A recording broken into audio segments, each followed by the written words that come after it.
Buenas tardes, otra vez más con un café con el doctor Reumato. Tenemos el agrado de tener la visita del doctor Franklin Muguña. Es un médico reumatólogo. Pues, doctor Franklin, un gusto. ¿Cómo está? Presente a la audiencia de TikTok y de las redes sociales. ¿Qué más, Denis? Bueno, mucho gusto, soy Franklin Uña, soy médico reumatólogo. Actualmente voy haciendo 8 años de esta especialidad y pues aquí estamos encantados de compartir esta tarde con datos para pacientes y para colegas médicos que pudieran estar conectados.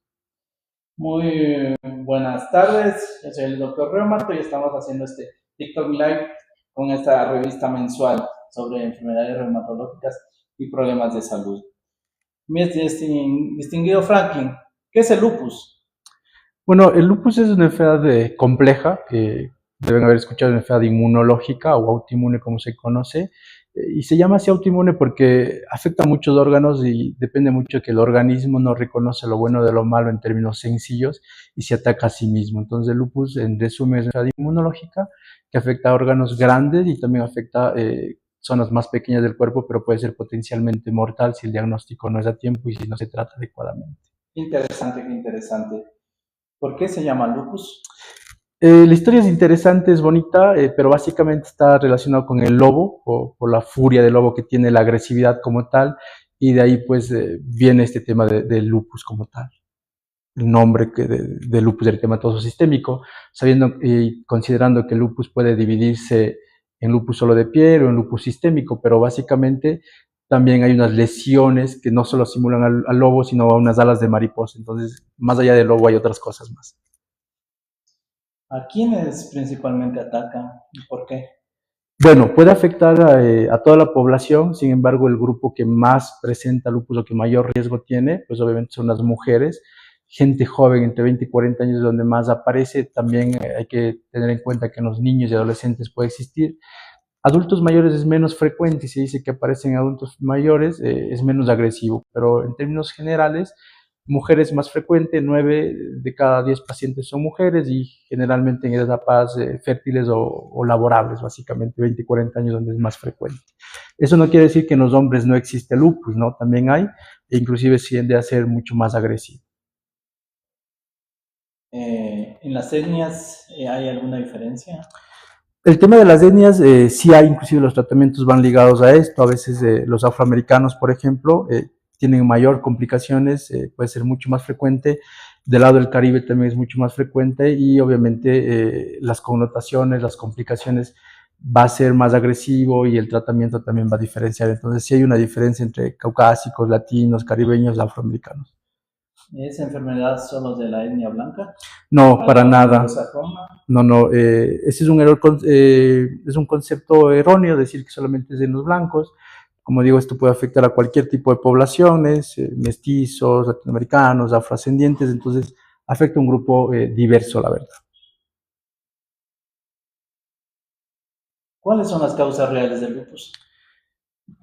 Sería mentirles si les digo que hay una causa específica como tal del lupus, es multifactorial, hay individuos genéticamente predispuestos, no siempre son hereditarios, pero hay factores también hormonales que pueden influir, el tema de la luz ambiental también puede influir con esto, las infecciones pueden generar que desencadenes un lupus y también los factores de estresores, pero decir que hay solo un factor realmente sería mentirles, no, no existe un solo factor, es multifactorial el tema del desarrollo del lupus y obviamente pues en individuos genéticamente predispuestos en la mayoría. ¿Qué papel juega el sol en esta enfermedad? El sol es interesante porque tenemos el sol acá en Ecuador, obviamente todos los días que nos quema un montón. Sin embargo, el sol en el lupus, las radiaciones como tal pueden generar riesgo de activación del lupus, sobre todo manifestaciones cutáneas. Por eso es importante decir que un paciente que tiene lupus tiene que cuidarse del sol, usar fotoprotección, por ejemplo, y no exponerse en zonas a las horas donde mayor radiaciones hay. Se sugiere siempre exponerse temprano, antes de las 10 de la mañana y luego después de las 4 de la tarde, porque es un factor que activa en el lupus en alguien que ya tiene. Eso no quiere decir que no puede ser una causa para exacerbar una actividad del lupus. Frecuentemente las personas que les diagnostican enfermedades autoinmunes al final siempre llegan a un estado de no aceptación de la enfermedad y al final dicen, ¿por qué me dio a mí la enfermedad autoinmune? Y con este preámbulo yo quisiera preguntarle, ¿qué es una enfermedad autoinmune? Bueno, son preguntas interesantes que van más allá de simplemente hablar de lupus, ¿no? Una enfermedad autoinmune, como digo, es una enfermedad que compromete muchos órganos, pero básicamente es porque el organismo no responde adecuadamente a ciertas enfermedades. Por ejemplo, en un individuo que inmunológicamente está bien, una gripe puede pasar en 2, 3 días, y en alguien que tiene una predisposición o una alteración inmunológica, esta gripe puede durar mucho más y puede hacer que desencadenes otra enfermedad. Entonces, el tema autoinmune significa que hay una pérdida de capacidad de respuesta adecuada ante un mecanismo de defensa como tal. Entonces, ese es autoinmune, es complejo porque hay que entender que existen enfermedades autoinmunes órgano-específicas, como el tema de la tiroides, por ejemplo, que es netamente ligada a esa, y no órgano-específicas, como es el lupus eritematoso sistémico, en donde implican muchos órganos, muchos aparatos y sistemas. Otras enfermedades no órgano-específicas, como artritis reumatoide y esclerodermia. Entonces, desde ahí hay que partir, porque también entendemos que existen enfermedades autoinmunes de origen neurológico. Entonces, unos son órgano específicas y las nuestras, como el lupus, es una no órgano específico, básicamente. Y hablando así en términos comunes para que el ciudadano de a pie comprenda qué es una enfermedad autoinmune, en resumen, ¿qué le podría decir? ¿Cómo le describiría ciudadano de pie en términos no técnicos, algo que el ciudadano de pie entienda qué es una enfermedad autoinmune? Básicamente es no responder de una forma adecuada a una respuesta exógena. Entonces, atacar tu propio cuerpo contra ti mismo. Eso sería en términos generales o en términos morochos, como uno dice, Exacto, básicamente. sí. Ajá. ¿Cuáles son los síntomas de alerta de lupus? Claro, hay que partir desde aquellas cosas, ¿no? Primero, en aquel que no tiene lupus, ¿qué signos uno pudiera tener de alarma? Por ejemplo, una fatiga persistente es una de las cosas que uno puede ignorar mucho. Puede pensar que por el trabajo, por el estrés, la actividad cotidiana es parte del día a día, pero no, una fatiga persistente puede ser una manifestación inicial, una caída de cabello exagerada con zonas de emparches, básicamente también puede ser una manifestación, lesiones en la boca, como unas úlceras que generalmente aparecen y no son dolorosas en gran cantidad, a veces moretones en el cuerpo, obviamente son cositas que son más evidentes al ojo, que pueden dar señales de que puedas tener esta enfermedad. Pero recordando que el lupus es muy multiorgánico de varias afectaciones, dolor articular, inflamación articular, hinchazón de las articulaciones, por ejemplo, es una manifestación de esto, y cosas que a veces no nos percatamos tanto como la orina. Una orina espumosa persistente puede ser un signo o una manifestación inicial de que un paciente puede tener un daño renal asociado a un lupus que uno a veces lo ignora. Y importante, por ejemplo, en mujeres de edad fértil, abortos a repetición. Un aborto a repetición puede estar ligado a algo que se llama anticuerpos de síndrome antifosfolipídico, que se asocia mucho al lupus y a veces estos pacientes tardan muchos años en el diagnóstico. Entonces, en resumen, fatiga persistente, caída de cabello, dolor articular, por ejemplo, lesiones en la piel, a veces en la cara, sobre todo son las fotoexpuestas, son las cosas más llamativas que uno podría encontrar. Y muy buena respuesta. Y hablando de lo que es síndrome antifosfolipídico, también es un síndrome bastante raro, pero muy interesante y muy agresivo. Igual, no sé si en algún momento también quisieras hablar de síndrome antifosfolipídico, que es otro tema en otra entrevista, no sé. Sí, sí, con gusto podemos hablar de síndrome antifosfolipídico porque ahí nos involucra mucho a los hematólogos también, obviamente porque es un trabajo mancomunado, pero en el lupus no se puede dejar de lado porque hay un 30% más o menos de lupus que se ligan a este síndrome y que a veces se ignora. Y también el síndrome puede ser independiente. Entonces es un tema muy interesante que podríamos hablar después o con otros colegas también en otros TikToks en vivo. ¿Y cuáles son las manifestaciones más raras o menos frecuentes del lupus? Las menos frecuentes que uno pudiera ver son las manifestaciones neurológicas, por ejemplo, que es más difícil determinar o establecer que sea como una psicosis, una convulsión, por ejemplo, un dolor de cabeza persistente o cefalea en términos técnicos. Son cosas que sí se asocia al lupus, pero son menos frecuentes. Y hay otros que son menos frecuentes todavía, como digo, una mielitis transversa, que es básicamente una parálisis, que son afectaciones neurológicas, pero son las afectaciones más graves que a veces el paciente debuta y lo encontramos en la terapia intensiva o hospitalizado, porque se piensa por todo lado, menos en esto. A veces se confunde con Guillain-Barré, básicamente, y no se sospecha que sea un lupus. Sé que en la comunidad de estudiantes médicos de pregrado y posgrado también está el live. ¿Qué les dirías a ellos? ¿Por qué le dicen al lupus la gran imitadora? Sí, el lupus, al igual que la enfermedad de Sjögren, se conoce como la gran simuladora a los dos, porque el lupus puede inicialmente solo empezar como una artritis nada más, con anticuerpos no completos, o puede llamarse un lupus incompleto inicialmente, o solo puede empezar con una manifestación a nivel de pulmón, con líquido a nivel de pulmón, que es un derrame pleural, por ejemplo, líquido a nivel de corazón, pero también una artritis reumatoide puede dar una serositis líquido, un Sjögren también puede dar este tipo de alteraciones. Entonces, por eso es que al lupus y al Sjögren se les conoce como los gran imitadores o gran simuladores, porque puede simular una artritis, puede simular una enfermedad de Sjögren, puede simular una vasculitis, y ahí empieza el laberinto, el camino de los exámenes y de qué predomina para llegar al diagnóstico. Entonces, es una enfermedad que a veces puede empezar sola, que puede asociarse también con otras después, pueden haber síndromes de superposición, entonces siempre hay que estarle dando seguimiento. El café, el café tiene que ver con el origen de las enfermedades autoinmunes. No, a propósito que dices café, pues acá tenemos un buen café que es el que nos auspicia este live. También hay que recordar eso, ¿no? Que tenemos auspiciantes de acá. Si alguien quiere sumarse también luego auspiciar estos lives con reumatología, pues sería espectacular. El café pueden contactarnos y pueden conseguir. No, el café no tiene ninguna relación con el lupus como tal, la verdad. Sería mentirles si yo les digo que el café está contraindicado. Pueden consumirle si hay ciertos alimentos que pudieran influir en el lupus, sobre todo el tema de la alfalfa, que es lo que se habla por un componente que tiene, que es lo que pudiera generar actividad.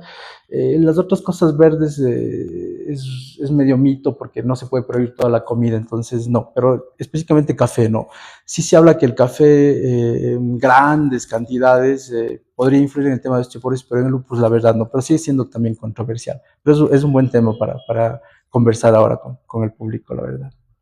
¿Cómo se siente, doctor? No, muy bien, agradecido, nervioso, no, mentira. Es una conversación chévere, es un tema muy interesante y como digo, hacer estos lives pues ayuda mucho al tema de la población también. Si tienen alguna pregunta o algo, pues Sí. podemos, como gusten. Esperemos un momento para agradecer a nuestros sponsors. Vamos a Mi Café, el café de Loja, café de altura, café premium. También queremos agradecer a nuestro sponsor principal, que es Doramed, el centro de imágenes más completo y de mayor calidad en el sur de Quito. Las tomografías al precio más barato y de la mayor calidad al sur de Quito. Tenemos que también hacer una acotación. También vamos a la doctora pediatra Paquita Quispe, que también nos auspicia este live. Y también a Reuma Center. El Reuma Center nos auspicia también. Y el doctor Franklin Bubuya auspicia también este live. Con este preámbulo y por la pauta publicitaria de nuestros sponsors, queremos decir a nuestra compañera que si nos puede ayudar con las preguntas que están saliendo aquí en el directo. ¿Las mujeres con lupus pueden tener hijos? ¿Las mujeres con lupus pueden tener hijos? Sí, completamente. Esa es una muy buena pregunta, un mito. Hay que decir que el lupus hace 50 años era diferente a lo que tenemos ahora. Hoy tenemos más opciones de tratamiento. Las mujeres con lupus claramente pueden llegar a embarazarse. Sí hay que tener condiciones para el embarazo, un lupus que llegue completamente inactivo, con muy poca medicación. Y es importante decir a los pacientes con lupus que hay medicamentos que pueden usar embarazadas antes inclusive del embarazo y durante la lactancia. Entonces, hay que planificarlo, sí, completamente. A veces cuesta un poquito más el tema del embarazo por los tiempos de medicamentos, pero hoy por hoy sí se puede hacer. ¿El lupus puede afectar el hígado? ¿El lupus puede afectar el hígado? Se nos quedaba en blanco el hígado. Es una afectación poco frecuente del lupus como tal, hepatitis lupoide, como se llama. Sí existe, pero hay que diferenciarlo bien si es que la alteración hepática no es por medicación o si realmente es por el tema de lupus eritematoso sistémico. Sí existe esa manifestación. No es de las manifestaciones menos frecuentes, ¿no? Pero es una de las manifestaciones que si bien es de las menos frecuentes, quizás nos alarma mucho por los valores que se encuentra, pero probablemente es fácil y práctica de tratarlo. Mandan saludos desde Honduras. Y la otra dice que si el estado emocional afecta a las personas. Muy buena pregunta. Si el estado emocional afecta a las personas con lupus. Sí, pregunta muy interesante, muy valiosa. Y controvertida también. Sí, no hay muchos estudios de esto, sin embargo, por ahí algunos datos dicen que más o menos un 20-30% de lupus puede estar desencadenado por factores emocionales de un individuo genéticamente predispuesto O también puede pasar que un paciente que tiene lupus se pueda activar por estos factores estresores. Entonces, por eso es que cuando hablamos de tratamiento de lupus, no solamente hablamos de tratamientos de fármacos, hablamos de una actividad física, de un tema emocional, de una alimentación. Sí, completamente. Y muchas veces se nos olvida y nos enfocamos tanto en los fármacos y dejamos la parte emocional. Entonces, realmente es muy, muy útil y la idea de estos lives es pues dar a conocer todos estos temas, ¿no? Claro, mi estimado, claro. Recuerden que estos live es para educar a las personas, a los pacientes, a la comunidad que padece sus problemas reumáticos. Entonces, el médico, como yo digo, y a mí me enseñaron, el médico no está solo para curar, está para educar y para prevenir. Entonces, justamente esta pregunta que usted acaba de contestar de las emociones ha tenido mucha controversia aquí en TikTok. ¿Por qué? Porque hay muchos gurús de la medicina que dicen que las emociones son la causante de todas las enfermedades autoinmunes y que una vez que está cubierta las emociones se van automáticamente las enfermedades autoinmunes como el lupus. O sea, por ejemplo, he escuchado, esto es, repito, entre comillas, lo que dicen los gurús o los falsos gurús, que una nefritis lúpica, si es que ya controlamos nuestras emociones, es reversible. ¿Qué tan cierto es eso? No, no hay ningún dato que diga que al mejorar todas las emociones va a desaparecer las enfermedades. Sí es importante mantener el tema emocional estable, al igual que el tema de la microbiota, pero eso no quiere decir que es la solución de la enfermedad, porque hay que entender que la enfermedad inmunológica hay una alteración en donde sus estados de defensa están completamente alocadas y lo que intenta la medicación es estabilizar. Entonces, al mejorar el tema emocional, al mejorar el tema de la microbiota, sí ayuda, pero es falso decir que eso va a solucionar una nefritis lúpica, va a solucionar un evento trombótico, o va a solucionar unas plaquetas bajas, o va a solucionar una inflamación articular. Es parte de la ayuda del tratamiento como un complementario, pero no es la solución. Tampoco tenemos que dejarnos de engañar con estas cosas. Eso no quiere decir que no sirve, sí es parte de, pero no es la solución definitiva. Claro, porque si fuera así, fuera una terapia psicológica o indispensable en donde un especialista en psiquiatría que les controla sus neurotransmisores y todo eso y se acabarían las enfermedades. Claro, exactamente. Mucho ojo en toda la información que circula en las redes, no es tan verídica como es. Continuemos con una pregunta más. Puede ser un síntoma los hematomas. ¿Puede ser un síntoma los hematomas? Dice el público. Una de las manifestaciones pueden ser los hematomas o los moretones que aparecen en el cuerpo en un paciente que todavía no está diagnosticado. Puede ser un signo de alarma, pero no solamente para lupus, sino puede ser un signo de alarma para un paciente que tiene una sospecha, una vasculitis, por ejemplo, que puede signar un lupus para un paciente con una sospecha, un síndrome antifosfolipídico. Ajá, entonces sí puede ser una manifestación, un signo de alarma, y en aquella que tiene ya lupus, un moretón como tal, hay que ver en qué contexto está, porque puede haber un moretón en un paciente que está usando una dosis de corticoide, por ejemplo, o pacientes con anticoagulación también, entonces depende. Si no tiene lupus, sí puede ser un signo de alarma, y si ya tiene, puede estar asociado a algunos fármacos. Y ahorita vamos a indagar, yo sé que usted es médico posgrado, profesor de posgrado, a sus alumnos, no sé si lo estarán viendo, sus alumnos quisiera, o sea, que... Los alumnos, ojalá estén viendo, espero que no me pregunten. Una pregunta, ¿verdad?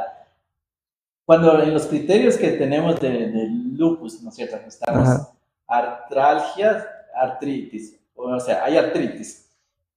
¿Se puede tomar un criterio de artralgia como para lupus o solo tiene que ser una artritis ya evidenciada 100% para que sea un criterio de lupus? Hay que partir. Porque eso hay que partir porque los médicos novatos, cuando recién comienzan su vida médica con la rural, entonces derivan a este tipo de pacientes y quisiera preguntarle al experto. Es un tema discutible que todos los días lo aprendemos, ¿no? Claro. Hay que diferenciar una cosa que es dolor articular y otra cosa que es inflamación articular. También hay que recordar que hay más de 200 formas de artritis y una de las formas que tiene el lupus es una artritis que no produce destrucción. Entonces, para decir que es una manifestación del lupus y considerarlo como un criterio de clasificación, porque no es un criterio de diagnóstico como tal, tiene que haber inflamación articular, o sea, tiene que ser artritis, no solo dolor articular. Ahora, si tienes un dolor articular persistente, que se asocia con una rigidez, un antecedente familiar, Es una sospecha para estudiarle, pero no se puede atribuirle que ya sea un lupus como tal. Sí. Buena respuesta. ¿Cómo se diagnostica el lupus? Es bastante práctico, la verdad. A veces toma mucho tiempo en diagnosticar porque el paciente primero sufre un laberinto, hay que decir esto, ¿no? Los pacientes lamentablemente tienen un laberinto por desconocimiento médico muchas veces y hasta ahí me echo la culpa yo, el desconocimiento de la sociedad en estos temas también y a veces interpretaciones no adecuadas de exámenes. Hay que partir que en el lupus probablemente hay un sobrediagnóstico a veces o a veces hay un infradiagnóstico. Entonces hay que partir de eso. En Ecuador no tenemos datos como tal ahora, pero estamos recién recolectando. Tenemos un estudio grande que probablemente el siguiente año sale con más o menos 530 pacientes de lupus a nivel nacional. Pero ahí vamos viendo algunas cosas. Como dices, para responderte cómo se diagnostica, depende de manifestaciones clínicas y depende de algunas alteraciones del laboratorio. Y en base a eso usamos unos criterios de clasificación que son americanos, son europeos, adaptados a nuestros medios y decimos, mira, ¿tienes lupus o hay una alta probabilidad de lupus? Entonces, dentro de ellos, manifestaciones articulares, como lo acabas de decir tú, artritis, alteraciones hematológicas como plaquetas bajas, por ejemplo, una anemia, pero no una anemia por déficit de hierro, no una anemia porque tienes una menstruación abundante, sino una anemia porque generalmente produces destrucción o hemólisis, que se llama, algo que se llama leucocitos, o que la gente lo conoce como defensas, en el lupus tienen que estar bajos, pero de forma persistente. Hay algunas alteraciones del riñón, por ejemplo, una orina espumosa. Ahí nosotros determinamos en el laboratorio algo que se llama proteinuria. Vemos si hay valores mayores de 500 para pensar que es patológico.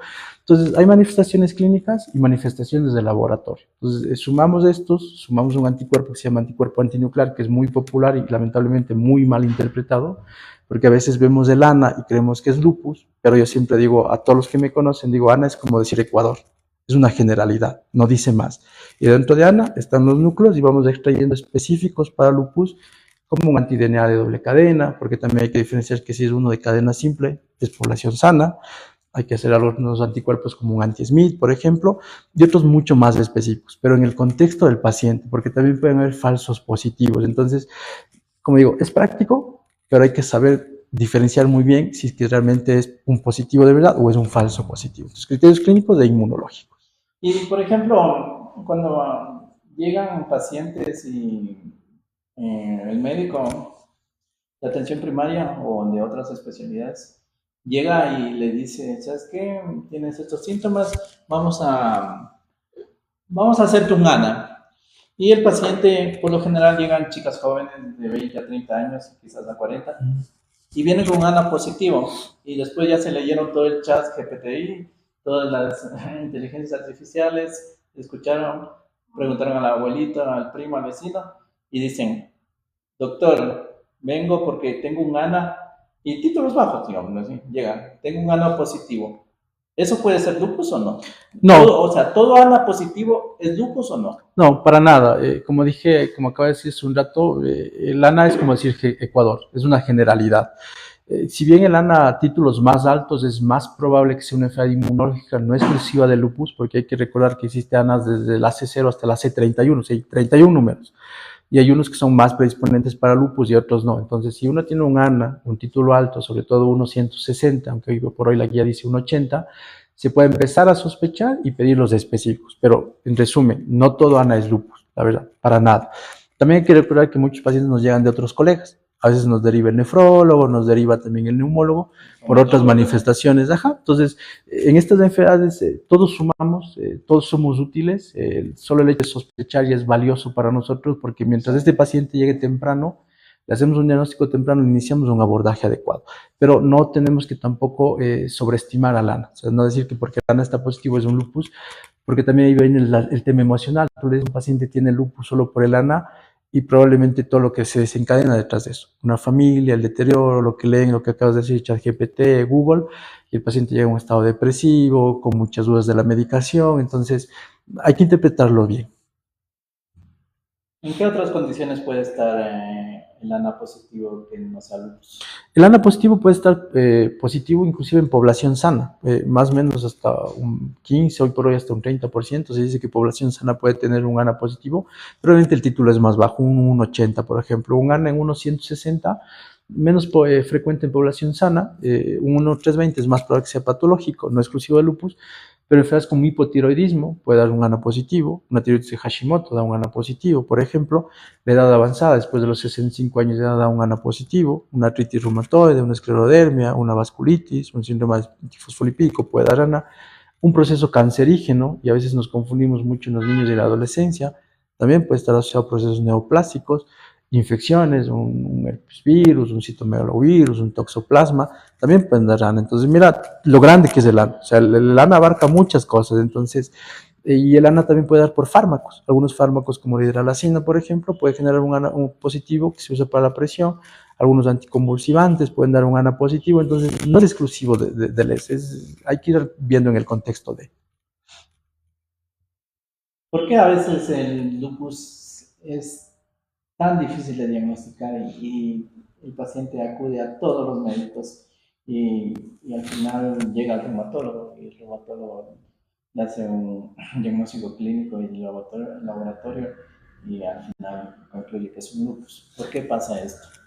Como dijimos hace rato, ¿no? Pasa porque el lupus tiene múltiples manifestaciones y a veces puede ser un lupus con manifestaciones muy leves, como una úlcera en la boca que no pasa desapercibido, simplemente porque tiene unas plaquetas bajas mucho tiempo y no se piensa en un lupus y no se piensa en cualquier otra cosa menos en esto.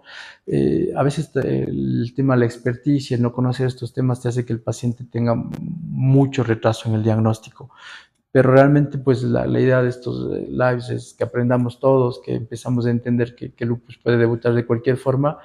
Si no encuentras una causa infecciosa, no encuentras una causa oncológica y este paciente tiene inflamación articular, tiene una anemia persistente, unas plaquetas persistentes, o tiene una elevación o daño renal así sin ninguna causa, siempre tienes que sospechar en estas enfermedades, porque a veces también pasa que un paciente cae en diálisis y después nos llega y resulta que la causa de la diálisis fue un lupus. Entonces a veces estos pacientes se los ve de forma muy aislada, no por ser especialistas o ser súper especialistas, tenemos que dejar de trabajar en equipo. Siempre hay que trabajar en equipo y buscar una causa, porque a veces estamos tan enfocados simplemente a mejorar la sintomatología del paciente, pero no buscar cuál es la causa real, qué está pasando. Entonces eso es muy, muy importante en un paciente y ver el lado humano del paciente también. Entonces a veces lo vemos un paciente, llega a 5 o 10 minutos, lamentablemente los sistemas públicos son así, 10, 15 minutos de atención, no hay más, y el paciente se enoja, pero uno se queda con más dudas. Entonces depende de muchos factores, pero básicamente, pues como digo, la idea es ir entendiendo que un paciente no tenga tantos años en el retraso del diagnóstico.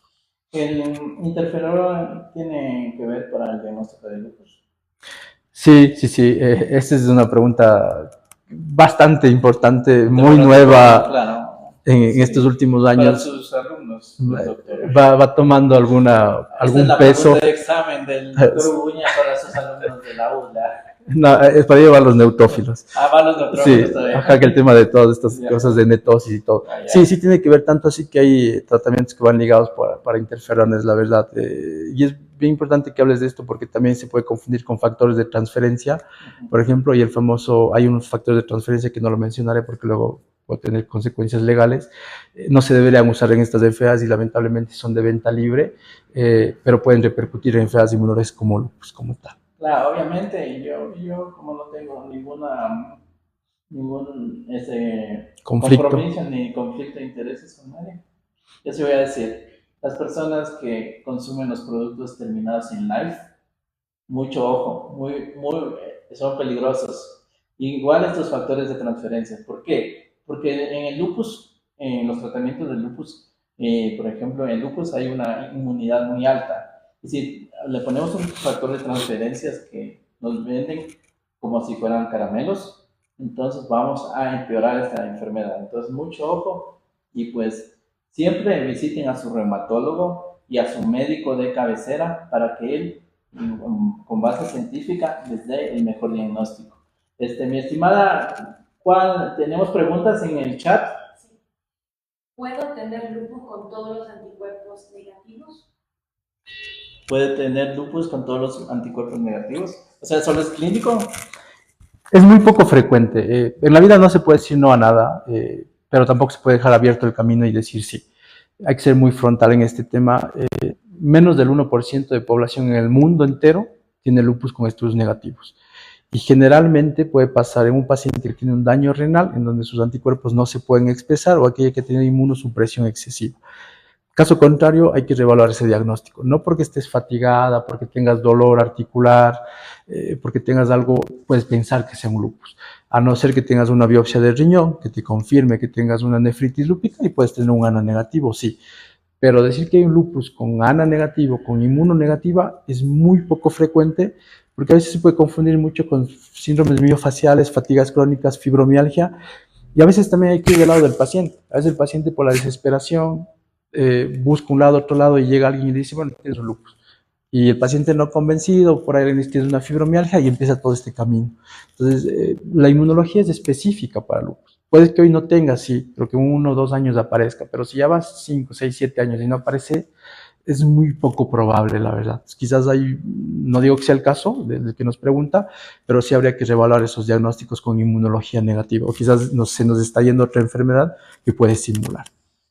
¿Cuántos están viendo en live? 6.3K. 6.3K. Un saludo a todas las personas que siempre me apoyan en mi canal de TikTok y a todas las personas que están conectadas en estos temas muy interesantes que estamos hablando con expertos que hemos tenido acá. Igual usted estuvo en el Congreso de Lupus en Canadá. Sí, sí, tenemos sí. el honor de tener un experto que está investigando esta enfermedad. También queremos dar gracias a nuestros sponsors como Mi Café, el café de altura de Loja. Tenemos que dar también un agradecimiento a nuestro sponsor que es Doramed, las tomografías de mayor calidad con equipos con inteligencia artificial al más bajo costo en el sur de Quito, en la Clínica Jerusalén. Tenemos que darle gracias también a los Reuma Center y al consultorio del doctor Uguña. ¿La pediatra? La pediatra, la doctora Paquita Quispe, que nos auspicia. Y justamente ya mismo vas a hacer el sorteo. Atentos al teléfono para que llamen y ya vamos a empezar el sorteo en pronto. Y qué bueno que estén los pediatras también, porque si bien nosotros somos reumatólogos de adultos, hay que reconocer que hay muy pocos reumatólogos pediátricos, porque es una ciencia aparte, y en ellos es mucho más complejo. Ya yo te sugiero que hagas un live con el reuma pediatra, por ejemplo, que hables de estos temas. Invitémonos al reuma. Porque realmente la reumatología pediátrica es un mundo aparte. Lo conozco de los congresos. Es un mundo aparte y es un tema muy interesante en donde se puede subestimar muchos diagnósticos. Entonces, qué chévere que la pediatra esté acá. Ya, seguimos las preguntas. Preguntan sobre la hidroxicloroquina, el daño en el ojo y qué se puede usar. Buena pregunta. ¿La hidroxicloroquina daña el ojo? Sí y no. Es uno de los medicamentos más buenos, más nobles, que se usa en todo el mundo, independientemente de tu capacidad económica, Europa, Asia, América, en cualquier parte del mundo. A veces se sataniza mucho el medicamento y no es así.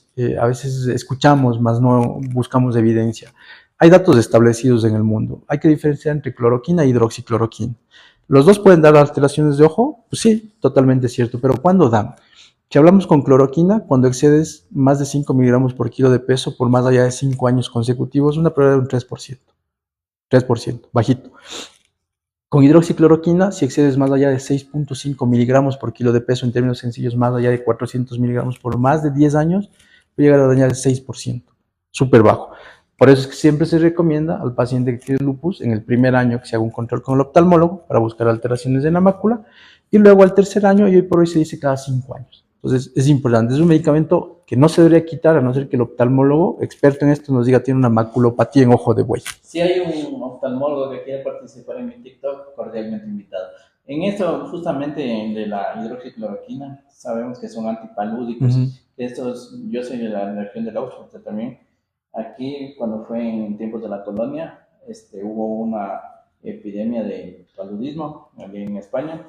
Entonces fueron a la región del austro ecuatoriano a buscar lo que es la cinchona, o la cinchona, entonces, que es un árbol nativo del sur del Ecuador, donde extrajeron y llevaron todo lo que es la cinchona hasta España y curaron a una noble de España. Entonces, desde ahí comenzó. Y desde ahí comenzaron las investigaciones para lo que es el procesamiento químico de la cloroquina, que es más tóxica que la hidroxicloroquina. y después ahora estamos con la hidroxicloroquina. Pero es importante acotar esto porque nosotros en Ecuador fuimos pioneros en llevar este medicamento a nivel mundial con la cinchona. La cinchona, y por eso también quiero agradecer a los investigadores de la Universidad Nacional de Loja, que están haciendo un estudio forestal sobre la cinchona. Qué interesante. Ajá, sobre la cinchona, porque cuando fue la epidemia del COVID, yo no estaba aquí, pero me contaron, fueron a arrasar y la gente tomaba bastante cinchona.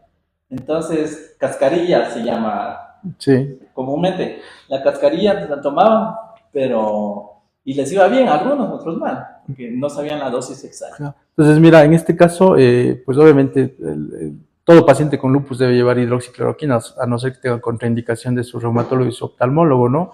Entonces, pero en el caso puntual de la pregunta, si no puedo usar hidroxicloroquina, siempre va a ser una pena como reumatólogo y como paciente no poder usarle porque es el medicamento que más ayuda, mejora la parte articular, sí, mejora la parte cutánea, el riesgo de eventos trombóticos también, pero existen otras alternativas. Si es que no puedes usar hidroxi, no son iguales que el hidroxi, pero existen otros objetivos como acetioprina, micofenolato, por ejemplo, y biológicos en el caso necesario. Pero teniendo en cuenta que el hidroxi siempre debe ir a la cabeza del tratamiento del lupus y el resto asociado. Entonces, solamente si hubiera contraindicación habría que suspenderlo. ¿Quién debe hacer el diagnóstico? ¿Inmunólogo, dermatólogo? ¿Quién debe dar el diagnóstico de lupus? ¿Quién tiene que dar el diagnóstico? Ese es un tema práctico, la verdad. El diagnóstico de lupus hay que diferenciar siempre. Si es un lupus cutáneo puramente, que puede vivirse en agudo, subagudo, crónico, es exclusivamente el dermatólogo, a no ser que este tenga una sospecha que sea sistémico. Si es sistémico, el diagnóstico, el manejo lo debe hacer el médico especialista en reumatología. Los colegas de medicina interna nos pueden ayudar con la sospecha de un paciente con lupus, pueden adelantarnos los exámenes, pero ya quien debe ponerle el nombre, el apellido, si este es un lupus eritematoso sistémico con índice de clasificación tal, con un nivel de actividad tal, es el médico reumatólogo, porque también este es un tema bien interesante y quizás por ahí me caigan a palo, pero vemos muchos másteres en autoinmune que a veces son online, semipresenciales, que creen que saben de esto y lamentablemente tenemos muchos pacientes maltratados o sobrediagnosticados o completamente asustados. Entonces, el diagnóstico exclusivamente confirmado, tratado, debe ser por el reumatólogo. O sea, sin pelos en la lengua. Entonces ahí aplicaría la frase del doctor, el doctor que hizo un tema mediático en... Zapatero a sus zapatos. Zapatero a sus zapatos, ¿cómo se llama? Aroca. No, otro. El doctor Aroca es un gran colega también que maneja redes sociales. El doctor que es de Santa Elena, ahora sí, se me fue el nombre. No. Bueno, el que estuvo un evento. Entonces, zapatero a sus zapatos. Sí, completamente. ¿A qué hora hay que tomar la hidroxicloroquina? Muy buena pregunta. Sí, ¿La noche o el día? Y otra cosa importante, si bien el reumatólogo es el que lleva el diagnóstico, lleva el manejo, es el médico de cabeza, aquí trabajamos en equipo. Si vemos que un paciente tiene compromiso de pulmón, con el neumólogo, no podemos creer que nosotros solo podemos manejarlo. Si tiene muchas afectaciones cutáneas, en conjunto con el dermatólogo, el oftalmólogo siempre va con nosotros, el nefrólogo va de la mano, entonces el reuma lleva aquí y va dirigiendo. Entonces es un trabajo mancomunado. Nunca, si solo ves que tu reumatólogo trata solito, sin ayuda de nadie, pues es un poco dudoso porque puedes cometer muchos errores. Siempre la opinión de muchos colegas ligados a esto es interesante. El tema de la hidroxicloroquina y el horario puede parecer una tontería. Así como se habló del ojo, en la hidroxicloroquina si afecta o no, el otro efecto que puede verse con hidroxicloroquina, lo que se satanizaba mucho era la parte cardíaca, que se demostró que no tiene nada que ver al final. Y lo otro es las manchas o las lesiones oscuras en la piel, que lamentablemente en nuestra latitud sí se ve mucho más frecuente que lo que se ve en el resto del mundo. Yo te miento si te digo por qué exactamente, pero en otras partes del mundo no se ve tanta pigmentación por cloroquina y hidroxicloroquina como se ve en Ecuador. Entonces, tanto así que el efecto al hidroxi sobre la enfermedad da igual a cualquier momento el efecto. Pero a la hora de la toma, de preferencia, se sugiere en la noche para evitar la exposición solar y bajar el riesgo de pigmentación. Entonces, son como unas pequeñas estrategias que a veces se ignora y el paciente toma cualquier hora, mediodía, media mañana y llega negro.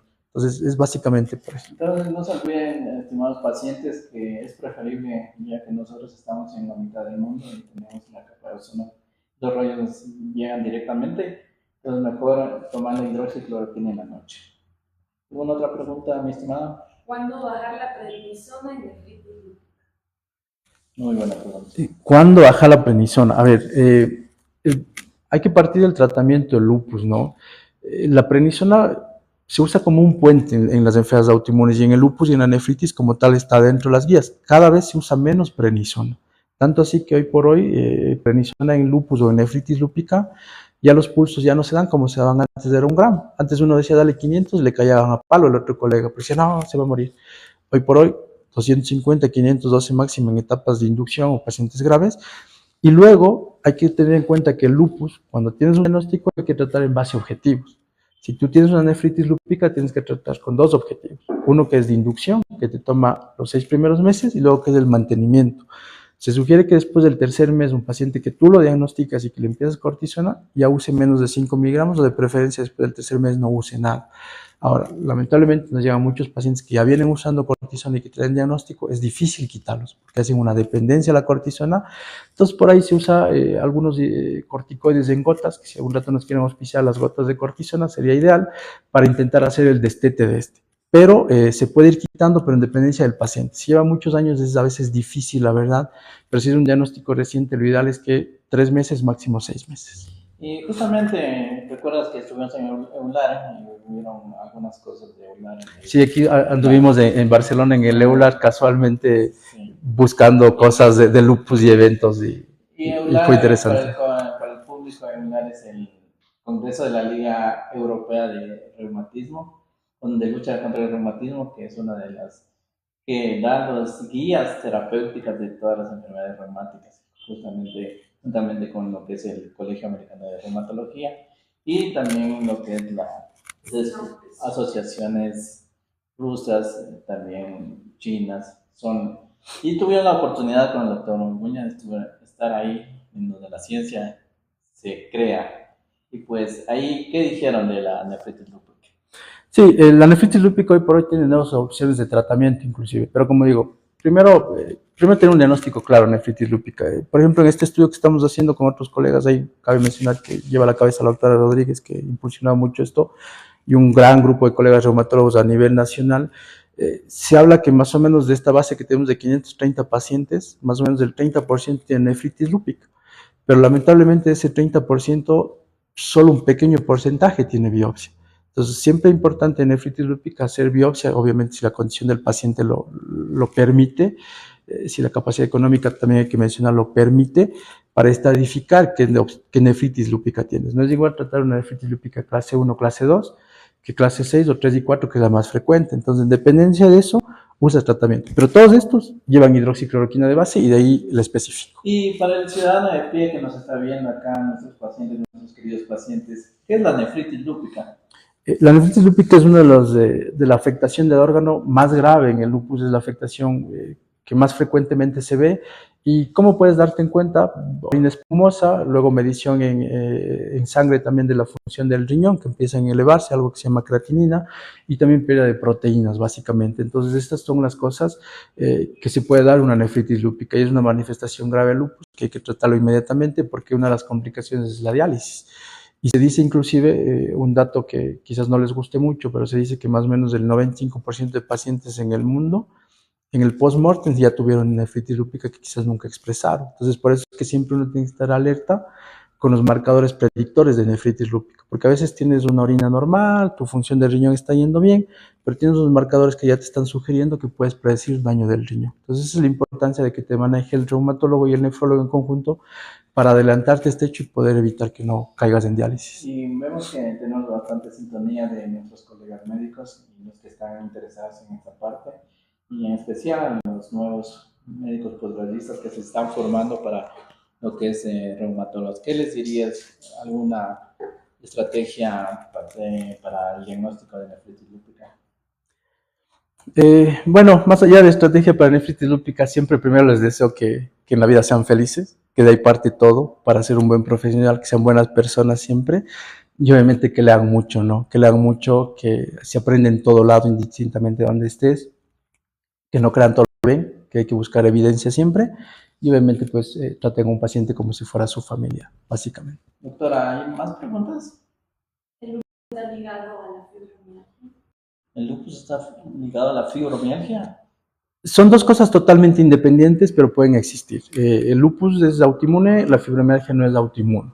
Fibromialgia, dolor corporal, fatiga, cansancio, se puede confundir mucho con trastornos ansioso-depresivos, pero lamentablemente se puede confundir mucho con lupus. Entonces tú puedes tener un lupus bien diagnosticado y una fibromialgia bien diagnosticada y probablemente no sientes que mejoras, pero el lupus está bien y lo que te está molestando es la fibromialgia.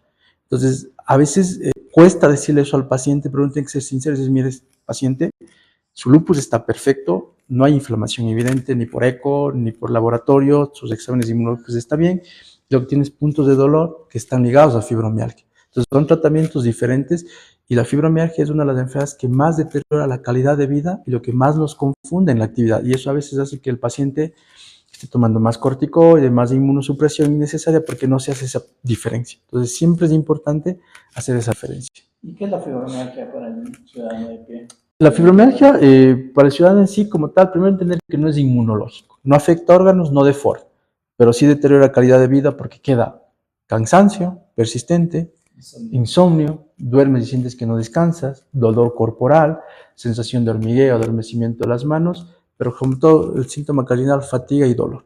Dolor en todo el cuerpo, tanto así que a veces el roce de la ropa, que alguien te dé la mano, tu roce de brasier, te genere molestias. Esa es una fibromialgia. No existe un examen en sangre en el mundo, ni público ni privado, que diagnostique fibromialgia. No existe resonancia, no existe laboratorio, no existe tomografía que solucione que diagnostique fibromialgia. Vamos a hacer el sorteo. La funda de café, llamen al teléfono que está en pantalla. La primera persona que llame se ganará esta funda de café. Doctora, ¿alguna otra pregunta? Quieren que se hable de clenodermia, de síndrome de Down. Sí, vamos a hablar de todas las enfermedades y vamos a invitar a los profesionales, a los más destacados de aquí de Ecuador. Estaba nervioso al comienzo, pero como veo la hora, ya vamos casi una hora y pues esto está muy entretenido, la verdad. Súper chévere y gracias a todos por los que se han conectado y se han dado tiempo porque siempre el tiempo es lo más preciado que uno tiene y que se dé cita a esto pues es muy interesante. Vamos a enviar saludos que nuestros pacientes nos ven desde Playas Villamil, de General Villamil. Algunos pacientes que nos están saludando, un saludo para estos pacientes, para los pacientes de la República Bolivariana de Venezuela, para los pacientes de Santa Bárbara, Honduras. Este live está no solo en Ecuador, está en toda Latinoamérica. Como siempre, aquí estamos haciendo medicina como médicos de ciencia y de conciencia. Entonces vamos a continuar. Estamos como que en mitad de la entrevista y ya se ha pasado una hora. ¿Cómo se siente? Tomes un café. Bien, súper bien. Súper contento, la verdad. Alegra, ahorita sí ya relajado, fluido todo. Siempre al comienzo da un poco de miedo esto. Y la adicción a la cafeína es buena. No, agradecido por la invitación y la iniciativa que tienes, ¿no? Como reuma llevar estos eventos, porque el doctor es reumatólogo también, obviamente, tiene que conocer eso. Y ha encaminado estos procesos de los lives, involucrándonos del resto de colegas sin ningún conflicto de interés. Por suerte van apareciendo auspicios también, porque no es fácil mantener esto, movilidad, cámaras, tiempo. Entonces, realmente también felicitarte por la iniciativa que tienes. No, muchas gracias, es con mucho cariño, amor a la ciencia, amor a nuestros pacientes, hacer lo que a nosotros nos gusta, hacer medicina y estudiar la medicina y transmitir y educar a los pacientes, que es el objetivo también del médico. Vamos a ir un poquito más rápido y vamos a ver el tratamiento. ¿Cuál es el tratamiento principal? Ya lo dijo, hidroxicloroquina. Y siempre el tratamiento de lupus va ligado al órgano afecto, ¿no? Si es netamente articular, por ejemplo, además de la hidroxicloroquina, metotrexato se usa sin ningún problema. Si es hematológico, se usará otro inmunomodulador y así sucesivamente. De acuerdo al órgano que se va afectando, se va tratando en el lupus. Ya.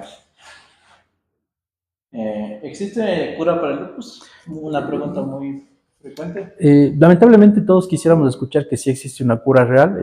No, hay algo muy cercano que es el TCAR, que es diferente a los famosos plasmas ricos en plaquetas o células madre que se hacen en Ecuador, las aféresis que publicitan por redes sociales.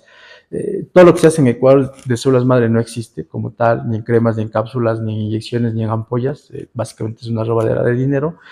Sí existe el TICAR, que se hace fenómenos de investigación, pero los costos son muy elevados y lamentablemente pues todavía no están disponibles en nuestros medios. Y claro, y ahora que habla de explicar, entonces se vio que recientemente se les dio el premio Nobel de Medicina a unos investigadores estadounidenses y japoneses, y pues ellos ya investigaron hace mucho tiempo en las células de T reguladoras. Entonces esas células, entonces el TICAR, de lo que yo tengo entendido, es que en futuro también es una esperanza que abre a los tratamientos de enfermedades autoinmunes. Ese sí puede ser una solución curable. Porque en oncología ya se utiliza también.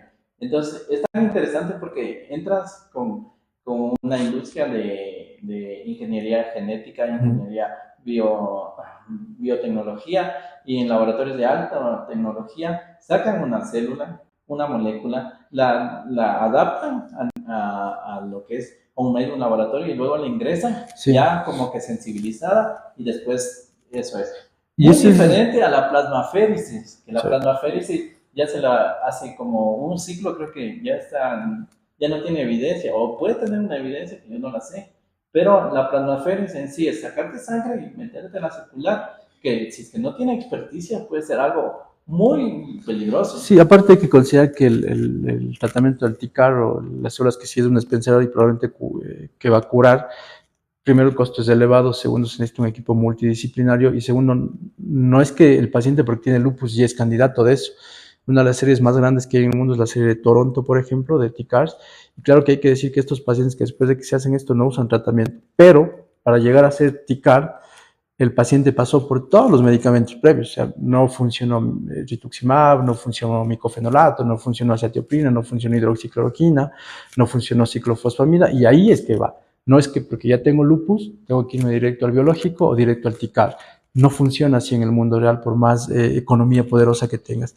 Las guías están establecidas, hay que ir siguiendo protocolos, y lo que siempre digo es, en estas enfermedades inmunes, si bien asustan mucho, no hay que correr en círculo, porque a veces la desesperación del paciente y del médico es que cometas muchos errores, que saltes de muchos medicamentos y hagas gastos innecesarios, porque los medicamentos en reumatología, entendemos el tema del dolor, pero también hay que entender que los medicamentos tienen una curva y empiezan a actuar, porque a veces el paciente usa un medicamento carísimo y al tercer mes no lo puede comprar y se va en picada. Entonces siempre hay que ir usando líneas estratégicas establecidas en el mundo. ¿Alguna pregunta, doctora? Preguntan sobre el uso de los biológicos en el lupus. Ya vamos ahí, justamente, es muy buena. Justo estábamos en el preámbulo. Entonces, además de los glucocorticoides y la hidroxicloroquina, ¿cuáles son?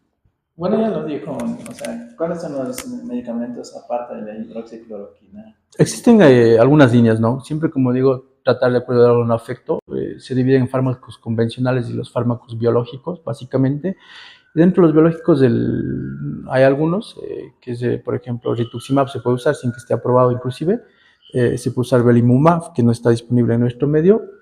Y un nuevo anti-CD20, que actualmente está en las guías, que es para nefritis lúpica. Pero bueno, los biológicos nunca son fármacos de entrada para el tratamiento del lupus. Se usa en un paciente que ha fallado los previos y después se avanza esto, porque hay que buscar algo en el paciente. Nosotros no buscamos bienestar para un día ni para una semana, buscamos bienestar a largo plazo. Y uno tiene que ser sincero con el paciente. Y mire, porque a veces el paciente dice, bueno, yo me compro X biológico, pago cuánta cantidad de dólares y luego piensa que es todo el tratamiento. Y resulta que al sexto mes no se puede comprar y se va en picada. Entonces, todo es una línea. Hay que entender un poco que el biológico no es la mejor opción y que el convencional no es la peor opción. No es que el uno es más viejo ni que el otro es más nuevo. Tienen mecanismos específicos de por qué se da y en qué momento se da. Entonces a veces creemos que el biológico es más bueno que el metotrexato y no es así. O sea, son medicamentos con diferentes formas de producción, con diferentes costos, con indicaciones precisas en aquel paciente que lo necesita. Con eso ratificamos que existen pacientes y no enfermedades.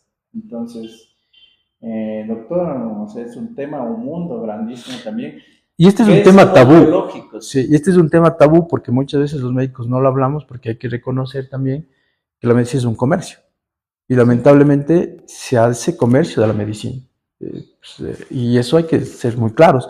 Y no se puede hacer comercio de la medicina. ¿Desde cuándo el gremio o los médicos estamos sometidos a las potencias transnacionales de ser los promotores de sus productos. Claro, pasa no solo por la industria, también pasa a veces por personas, médicos que probablemente no tienen información en esto y están tratando pacientes con enfermedades autoinmunes o que se hacen llamar reumatólogos, por ejemplo. Entonces pasa por muchas circunstancias. También se pierde mucho como sociedad ecuatoriana, como tal, el tema de la ética y la calidad humana, y que eso va a influenciar mucho en que estos pacientes también sufran las consecuencias de un manejo no adecuado, porque en la vida real a mí me llegan muchos pacientes que han pasado 2, 3 años en X o Y lado, que a veces no son ni reumatólogos que les ven, y lamentablemente han gastado un montón de dinero y probablemente con una hidroxicloroquina que vale $20 estuvo solucionado el problema. Entonces es un tema muy tabú, muy controversial, que no nos gusta escuchar, pero hay que decir. Y disculpe, qué para el ciudadano de a pie dicen, ¿sabes qué? Tengo lupus, me van a dar un biológico? No entiende. Y claro, no tiene por qué entender porque él no estudió medicina. Él viene a solicitar un servicio médico. Entonces, ¿cómo le dices a un paciente qué es un biológico? Claro. Un biológico son medicamentos básicamente producidos por nanotecnología a través de células. Hay biológicos derivados 100% de humanos, otros que son animales y humanos. Hay una serie de clasificaciones. No existe un solo biológico, existen muchos biológicos, pero sigue siendo un fármaco. Entonces, por ejemplo, es importante, yo sí creo en las segundas opiniones. Si a mí un paciente me dice, voy a otro lado a ver qué dice, vaya, sin problema. O si viene acá buscando una segunda opinión, vaya. Si el colega que le vio le dio el diagnóstico adecuado y el tratamiento, perfecto, no tengo por qué decirle otra cosa.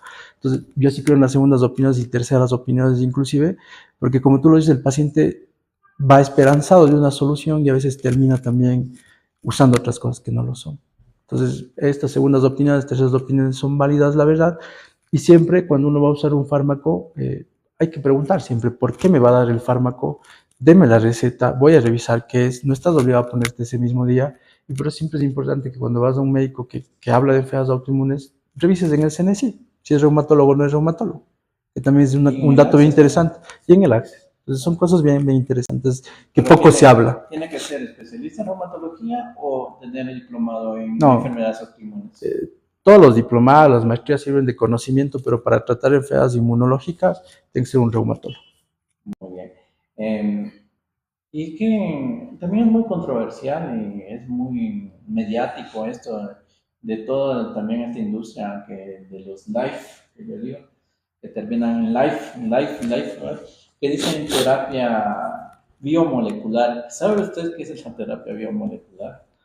Te miento si te digo que sé. Lo único que sí sé es que no está en ninguna guía del mundo para manejo de lupus. Ni en la guía americana, ni en la guía europea, que son las principales guías del mundo. Después de esas guías se extrapolan todas las guías locales, ecuatorianas, brasileñas, argentinas, pero esas son las dos principales.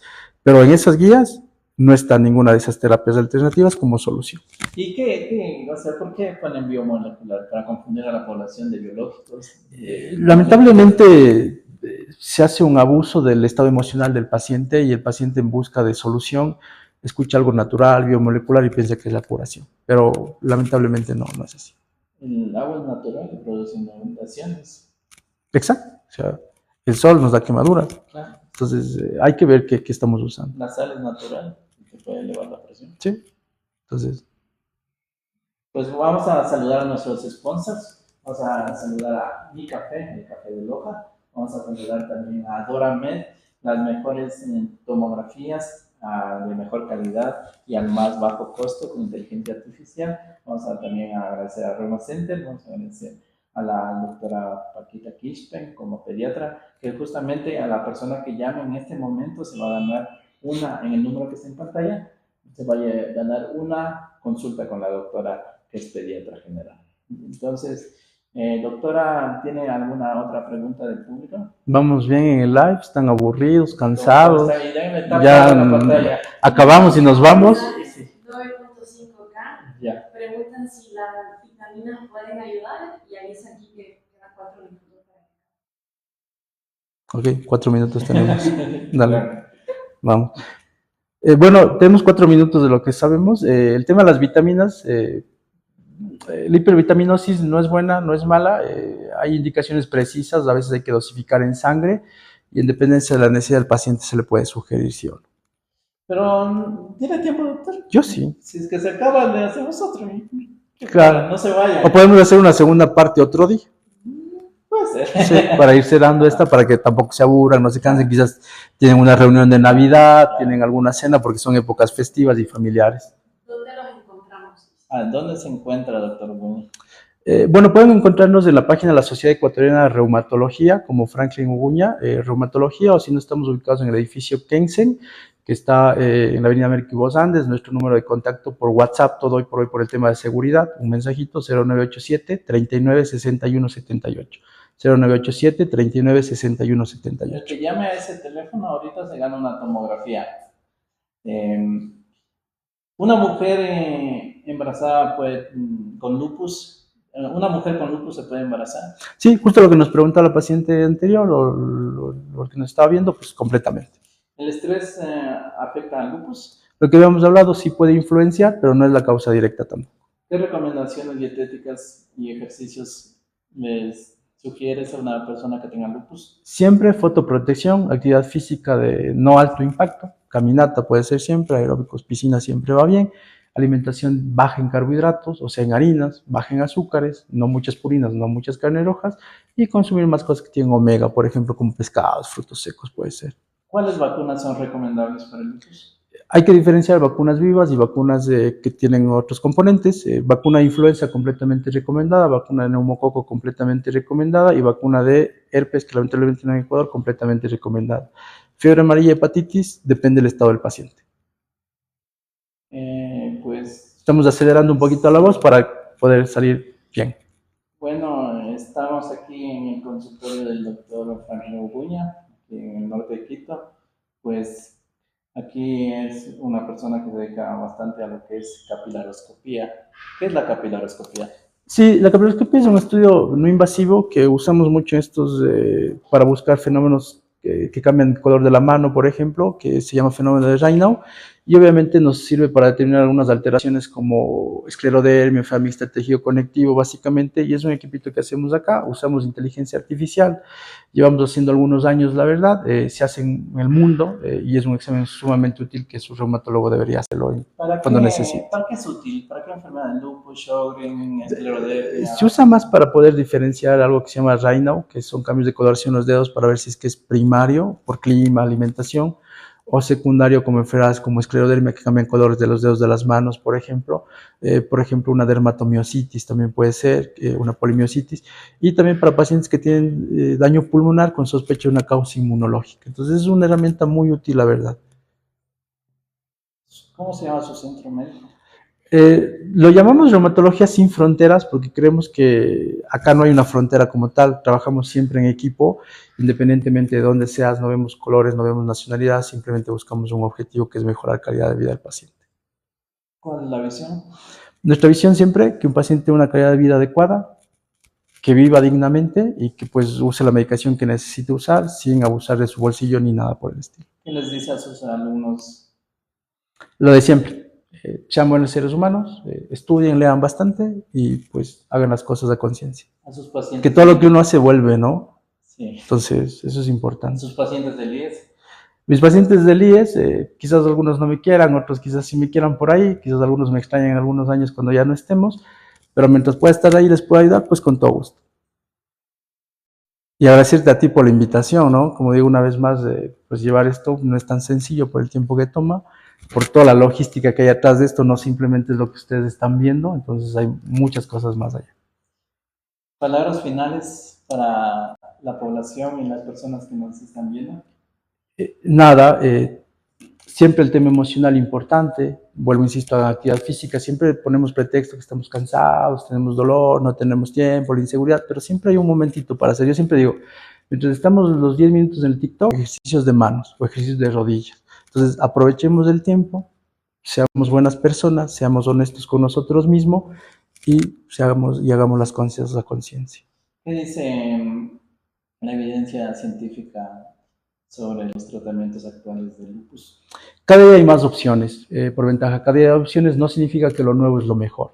Nos dan más esperanza, sí, nos dan más ventaja, sí, pero lo viejo sigue siendo útil. El COVID-19 marcó una etapa post la medicina hay pacientes que dicen que después del COVID adquirieron el lupus. ¿Qué tan cierto es eso?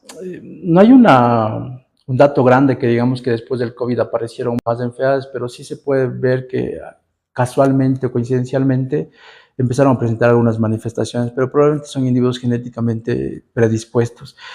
Quizás había pensado en la época de la pandemia que como sociedad íbamos a mejorar, pero lamentablemente pasaron 5 años y como sociedad volvimos a crecer una vez más. Entonces creo que la pandemia nos enseñó en el momento del sufrimiento algo, pero en este momento probablemente todos nos olvidamos y volvimos a ser los mismos seres humanos que a veces somos o malos inclusive.